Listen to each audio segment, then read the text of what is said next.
My name is Adam Johnson, originally from the Midwest. Started as a stockbroker, transitioned to education in Chicago. Worked a couple years there, moved to Houston in 2016, and got my principal certification in 2019. I would think of my leadership experience and training in three buckets. So first, as a team lead, I ran grade level meetings, organized parent meetings, dealt with conflict between my team members, did trainings. I spent a year working as an administrative intern where I organized and streamlined lots of reports for teachers, did a lot of data disaggregation, Excel spreadsheets. I also spent a year in HISD School Leadership Academy for Identified Leaders, where I just went through a lot of observation and feedback training. So I did a lot of that to develop my skills. As far as instructional leadership experience, this last year I worked as a data tracking and assessment specialist, where I just worked with training teachers how to deal with data in their classroom, but as well as do a lot of the formative assessments and run review reports and break the data down in a way that's useful in the classroom. And then the last bucket of experience I would say is just collaboration. So I worked on school decision-making committees. I worked with safety committees, attendance committees throughout my tenure, and just got a real good feel for working with the school community and the campus as a whole to reach decisions that were best for the team and the community overall. So I worked this past year as a data tracking assessment specialist for Durkee Elementary. One of the mandates on our campus for the past couple of years was to submit weekly formative assessments on a software tool called On Track, and I was charged to help improve overall campus data. What I did as my initiative was to create an open data lab where I could answer any questions about data disaggregation using the software, creating those formative assessment trackers, doing that every week for the entirety of the school year. So I did that. There was a lot of positives and negatives.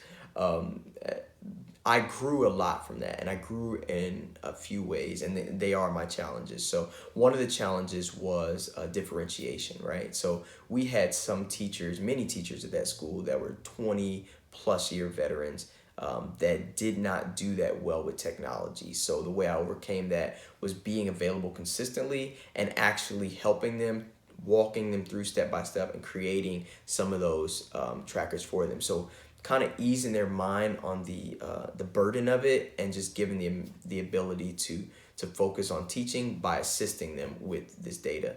That was the first thing. The second thing I did was I learned that I have to be flexible, right? So some teachers really wanted to come, they really wanted to participate, but they were not able to come on the day that I had. So I would actually schedule times with them and meet with them directly and independently outside of the regular meeting times. And that was for them, and that helped them to really achieve the standard they needed to achieve.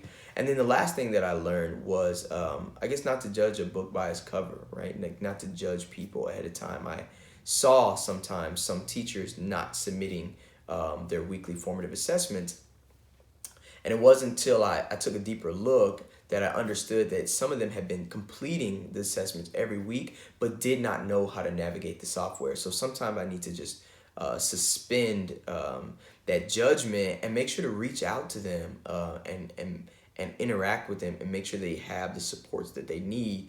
That's something that I definitely took away from that, and it allowed me to grow. And then even being able to look back at it introspectively, understanding that maybe I can make some adjustments to the entire program. Maybe they don't need the formative assessments every week as our campus was doing. Maybe it'd be better to do it every other week just so they could focus more on teaching. So that was like a takeaway that I took from that, and some of the challenges that I faced. My top three priorities as a campus assistant principal are: number one, instructional leadership. It's important that best practices are being used in every classroom. It's important also that teachers are growing in their capacity as educators and leaders, and that when I see misconceptions across the board, professional development is taking place, or teachers are being connected with veteran teachers to ensure that growth is being prioritized in every classroom. My second thing is to improve campus culture. Now, it's important to adhere to campus vision. It's important to handle discipline and referrals in a timely manner. And it's very critical for me to organize and prioritize things in a way that makes the teacher's job nice and streamlined, where they can focus on teaching and learning with their students. Last thing I would prioritize is the community itself. Being visible and active community member as the assistant principal is very important for the overall image and interactions between the school and community, and engaging with the parents. Can't say that enough. Engaging with the parents as the assistant principal and building those relationships and trust with them.